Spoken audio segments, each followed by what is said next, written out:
I walk slowly down the hallway, the late afternoon sun spilling through the tall glass panels on my left. The conference room is lit up, every chair filled. Papers spread across the polished table, coffee cups steaming, the easy sound of laughter rolling through the glass. I pause just long enough to take it in. There's Janet from marketing, barely 3 years here, smiling at something the CFO just said. Beside her, young Thomas from accounting, not even finished paying off his student loans, flipping through a packet with a grin. Every face turned toward the head of the table, except mine. The door cracks open, and the CFO steps out for a moment. He sees me and smiles, but not warmly. "This is for bonus-eligible staff only," he says, as if the words are gentle courtesy. 27 years. Never missed a target. Never taken a sick day that wasn't absolutely necessary. Never let a client down. And this year, not even a seat at the table. I nod once, the kind of nod that hides more than it shows. Inside, my eyes move from face to face, cataloging them. Even the juniors are in there, fresh faces who couldn't tell you the company's founding year without looking it up. They get to celebrate the profits I helped build. I don't feel anger so much as a strange, sharp clarity. I turn away, walking back toward my office, the sound of their muffled laughter following me like a draft. My steps are steady, my breath even, but the weight of the moment settles in my chest. I sit down at my desk, look at the framed photo of my family, the old coffee mug with its fading logo, the neat stack of files I've kept organized for years. I didn't say a word when the CFO shut that door in my face. Not to him, not to anyone. But 30 minutes later, my phone was in my hand, and the call I made changed everything. Before I tell you what happened next, drop a comment below telling me where you're listening from. I want to know how far stories like this travel, how far moments like this reach. Because sometimes, a single closed door is all it takes to open the right one somewhere else. I still remember the first day I walked into this building. Back then, it wasn't the glass and steel monument it is now. We were just 12 people tucked into a 2-story brick office, with mismatched desks and a coffee maker that rattled when it brewed. The owner, Mr. Weller, had hired me as an operations coordinator, though coordinator was just a polite way of saying do whatever needs doing. I didn't mind. I was younger then. But even at that age, I understood that if you wanted to grow somewhere, you started by making yourself indispensable. Those early years were full of long nights and early mornings. I learned every corner of the business. I knew where the invoices got lost in the mailroom before accounting could process them. I knew which delivery driver could be trusted to make a rush shipment without adding extra fees. I knew the quirks of every department, how the sales team worked best when they weren't buried under paperwork, how the warehouse crew could run twice as fast if you treated them like part of the team instead of an afterthought. It wasn't glamorous work, but it was the kind that kept the lights on. When a vendor failed to deliver in the middle of a holiday rush, I was the one who found an alternate supplier in 24 hours. When a client's shipment got caught in a customs delay overseas, I spent the night on the phone with freight forwarders, clearing it before the client even knew there was a problem. As we grew, so did my role. I built relationships with suppliers, shaking hands in dusty warehouses and staying for coffee in break rooms where nobody else from management ever set foot. I kept my phone on during vacations, not because anyone asked me to, but because I couldn't stand the thought of a problem spiraling when I could fix it in minutes. When the younger managers started coming in, fresh from business school with polished shoes and polished phrases, they quickly figured out that the best way to survive here was to ask me quietly what to do. They'd close my office door and say things like, "I've never dealt with this vendor before. How do you get them to answer calls?" Or "The Morrison account is upset. What's the right way to calm them down?" I never made them feel small for asking. We've all been new once. But then the leadership started changing. Mr. Weller retired, and in came the modernizers, new executives with an appetite for buzzwords and sleek presentations. They talked about streamlining and restructuring, but I noticed that what they really meant was pushing the older staff to the sidelines. People like me, who didn't talk in slideshows, started getting left out of certain conversations. At first, I didn't mind. I wasn't in it for the spotlight. But slowly, I saw the decisions being made without the grounding of experience. A supplier would be replaced with a cheaper one, only for deadlines to be missed. A long-term client would be handled by someone who didn't even know their first name. And yet, instead of owning the mistakes, leadership doubled down, convincing themselves this was the new way. Still, I kept doing my job. I covered for bosses who ducked out early. I stayed late to help the junior staff untangle messes that weren't theirs to clean. I attended every company function, cheered for every success, and never once let my personal frustration slip into my work. This year was different. I'd heard whispers in the hallways about record profits, our highest numbers in company history. The kind of year where bonuses were supposed to be generous, where hard work was rewarded across the board. I thought about those early mornings, those saved accounts, those vendors who still called me their guy even though the official paperwork said otherwise. I never imagined that in the year we did better than ever before, I'd be the one standing outside the glass wall, watching everyone else take a seat at the table. That's the thing about loyalty in business.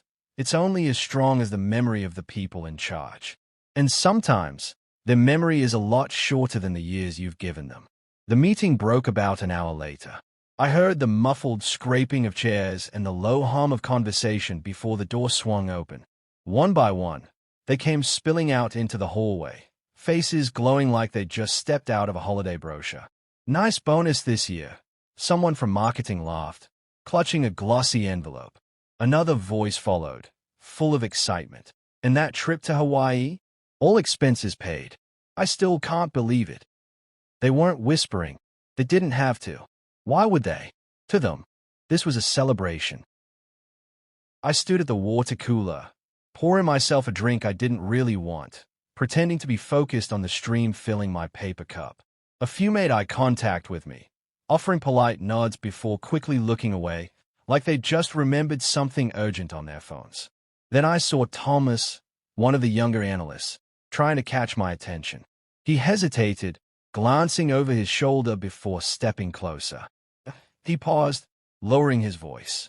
They said, "Yo, past the incentive stage."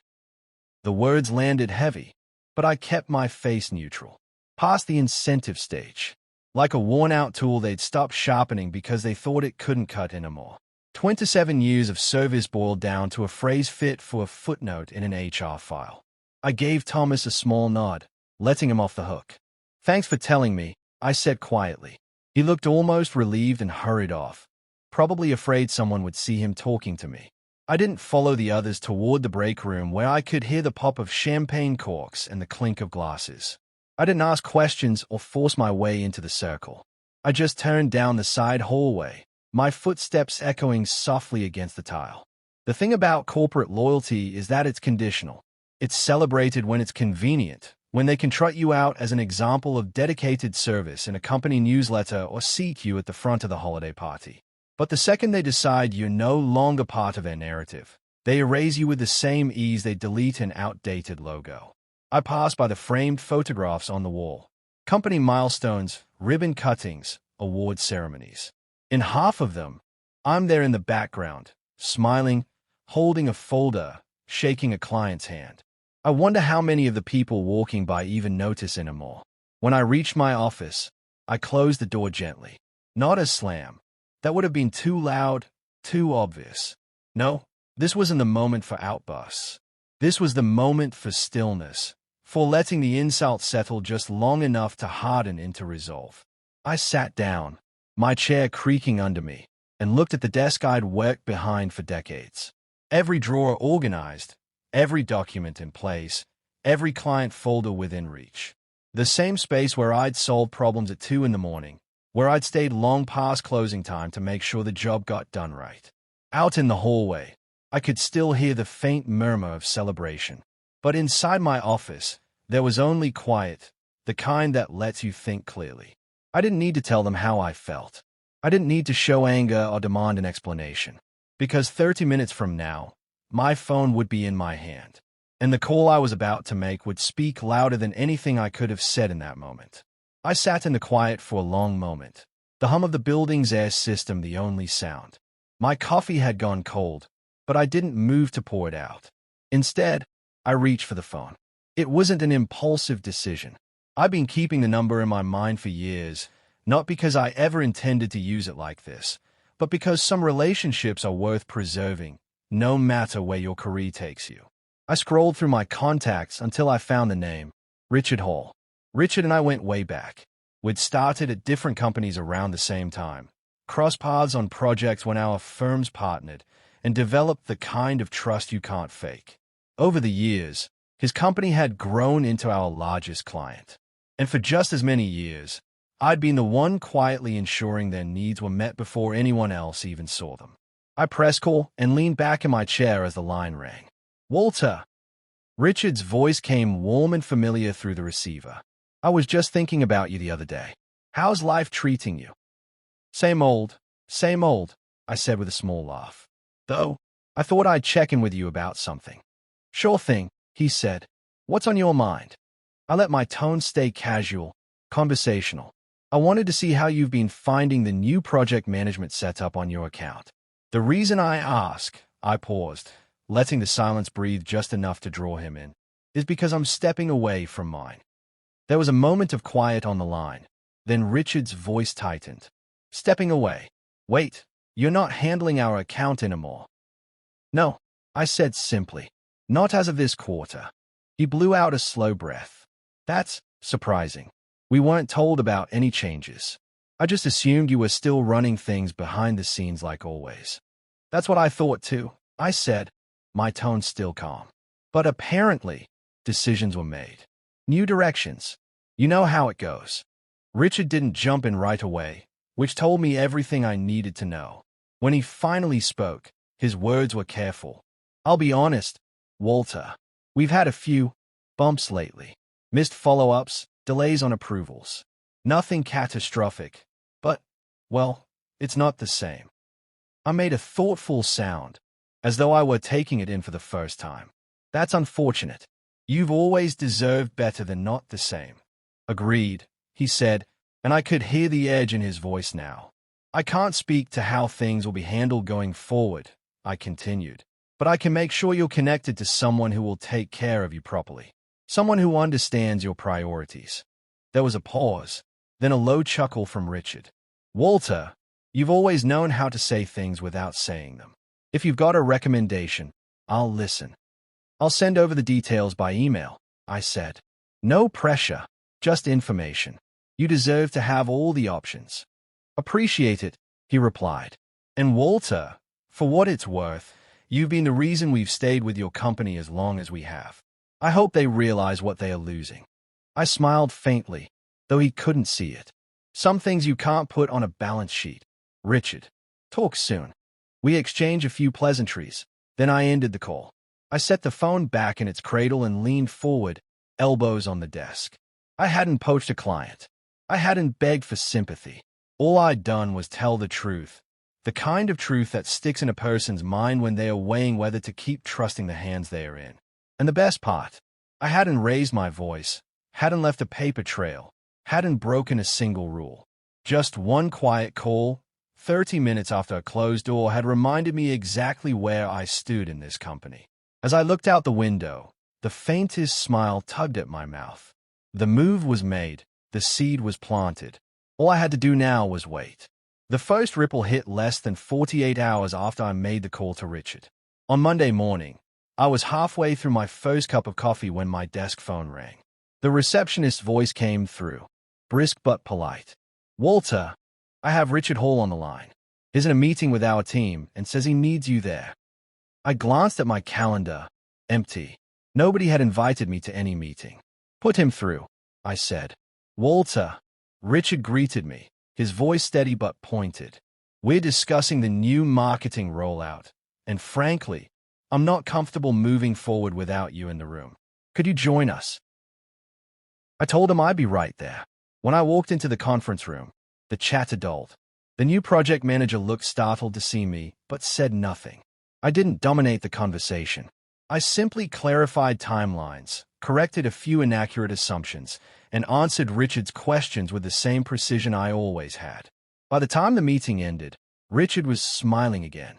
This is why I wanted you here, he said, shaking my hand firmly before leaving. That afternoon, the second ripple rolled in.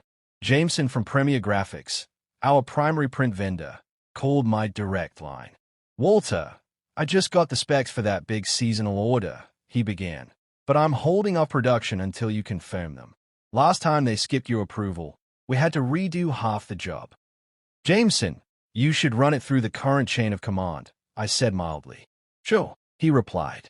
But you know I don't fire up the presses until I've heard from you. I didn't commit either way. Just told him I'd make a note of it. By Wednesday, the internal slowdowns began.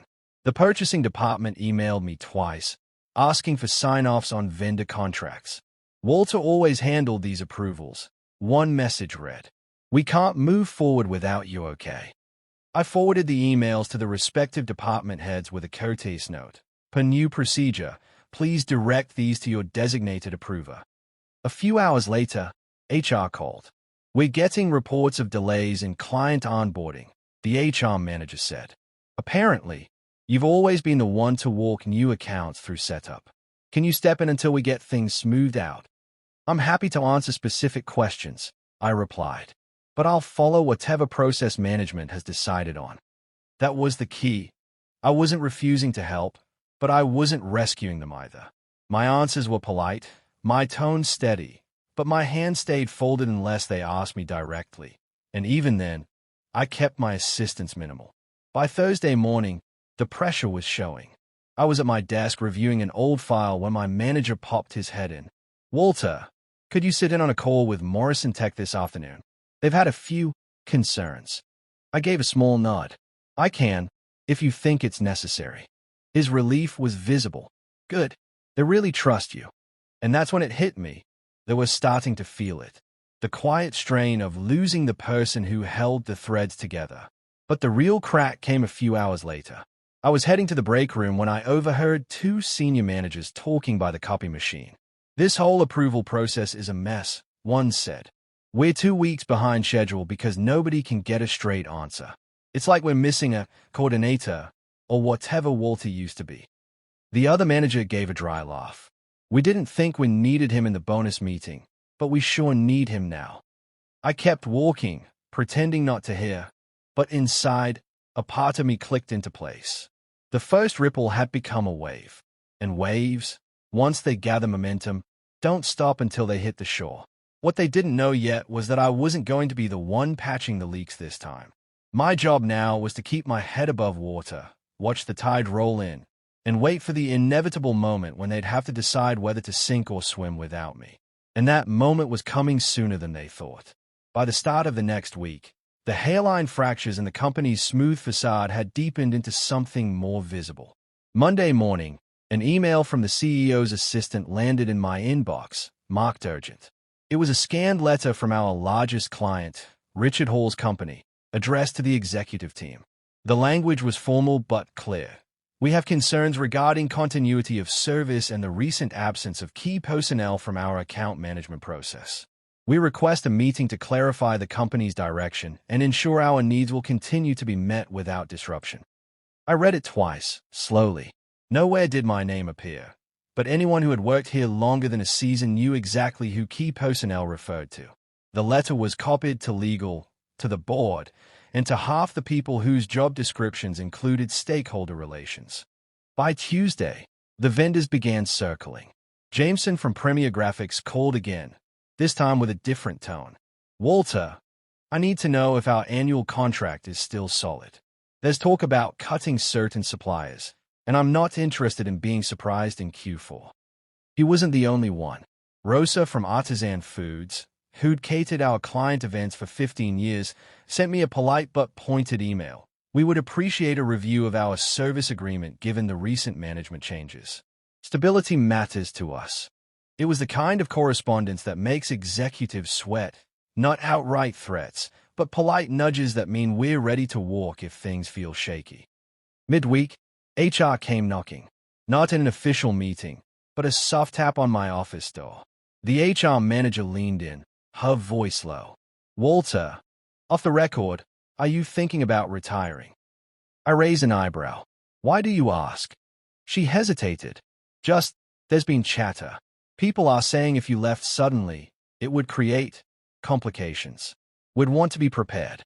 I smiled faintly. I'm not making any sudden moves. Of course, in an office like ours, that line was as good as a spark in dry grass. By the afternoon, I caught snippets in the hallways. His retiring. No, he's just cutting back. If he goes, we're in trouble. The speculation had its own gravity. Managers who had barely spoken to me in months started dropping by my office just to check in.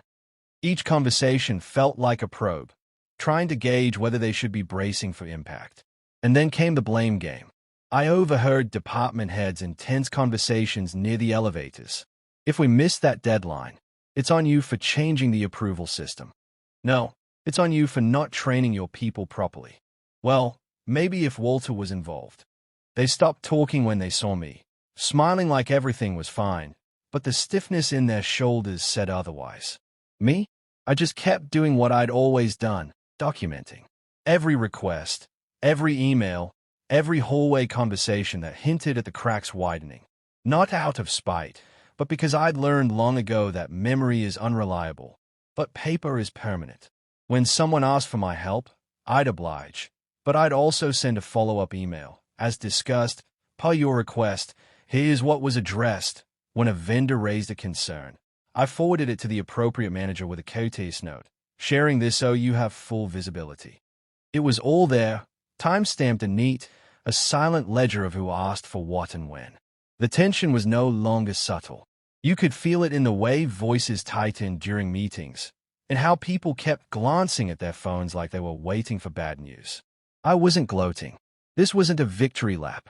It was more like watching the weather change. You could smell the rain coming long before the clouds rolled in. And by Thursday afternoon, the horizon was starting to look very dark indeed. The summons came late Wednesday night, an all-staff email marked mandatory in the subject line. Emergency strategy meeting, 9 a.m. sharp. For the first time in months, my name was on the invite list. When I walked into the conference room the next morning, the atmosphere was nothing like the bright chatter I'd overheard during that bonus meeting. The blinds were drawn, the air heavy. Around the table, department heads sat with their arms crossed, papers stacked in front of them like small fortresses. The CEO started first, wearing a strained smile that didn't reach his eyes. We've had some turbulence lately, he began, but I want to assure everyone here that the situation is under control. It wasn't. I could see it in the way people avoided eye contact. He went on about rebuilding confidence and streamlining processes, then pivoted toward me with an expression that tried to look warm. Walter, we realize you've been underutilized in recent months. We'd like to bring you back into more of the client-facing responsibilities you've excelled at. I nodded politely but didn't commit to anything. They weren't offering an apology, just hoping I'd slip back into the role that had been holding everything together before they cut me out. The COO jumped in. We're also prepared to discuss adjustments to your incentive package. The way he said it made it sound like a peace offering wrapped in corporate jargon. I leaned back in my chair, listening, but not speaking. I'd learned that silence makes people talk more than questions do. And they did, each leader taking turns making promises about support, collaboration, and valuing experience. That's when my phone buzzed. I glanced down at the screen. It was Richard Hall's number. "Excuse me," I said, standing. "This is a client. I should take it." I stepped just outside the conference room, the frosted glass wall doing little to hide the way every head inside turned toward me. "Walter," Richard's voice came through clear and steady. "We need to set up a meeting. Just you and me. No one else from your team." "When?" I asked. "As soon as you can get here," he replied. "We've got a lot to talk about, and frankly, I'd prefer to move quickly." "Understood," I said. "I'll be there." I slipped my phone back into my pocket, opened the door, and stepped inside. All eyes were still on me. "Apologies," I said evenly. "That was Richard Hall. He's requested a one-on-one meeting with me, immediately." The room was quiet enough to hear the hum of the overhead lights. "I'll need to leave now to make it on time," I added, gathering my folder and sliding it under my arm. No one tried to stop me. No one said a word. I walked out, leaving behind a room full of executives who had just been reminded, without me raising my voice, without a single accusation, exactly who their biggest client trusted most. And as the door clicked shut behind me, the silence inside felt heavier than any speech I could have given. Richard's office was only a 20-minute drive from ours, but the shift in atmosphere when I walked through his doors was like stepping into another world. The lobby was bright and open, the receptionist greeting me by name with a genuine smile. No forced cheer, no corporate stiffness, just a sense that people here actually liked what they did. Richard was already standing by the glass conference room, phone in one hand, coffee in the other. "Walter," he said warmly, extending his hand. "Thanks for coming so quickly." We sat down, and he didn't waste time with small talk. "I'll be direct. Our board is concerned about the way your company's been handling our account since you were less involved. We've had miscommunications, delays, and frankly, a lack of the personal attention we were used to. The difference since you stepped back is noticeable." I nodded but didn't gloat. "I'm sorry to hear that. I know how much consistency matters to your team. That's why I wanted to speak with you directly," Richard said. "We'd like to retain you as an independent consultant, working directly for us. Higher pay than you're getting now, flexible hours, complete autonomy. You'd answer to me and our COO, and you'd have the resources to run things the way you know they should be run." I leaned back, letting the offer sink in. It wasn't just a job. It was the freedom to do my work without the politics and empty gestures. "That's generous, Richard," I said finally, "and flattering, but it would mean leaving my current position." Richard gave a small shrug. "That's your call. We're prepared to move quickly if you decide it's the right fit. The truth is, Walter, we've stayed with your firm for as long as we have because of you, not them.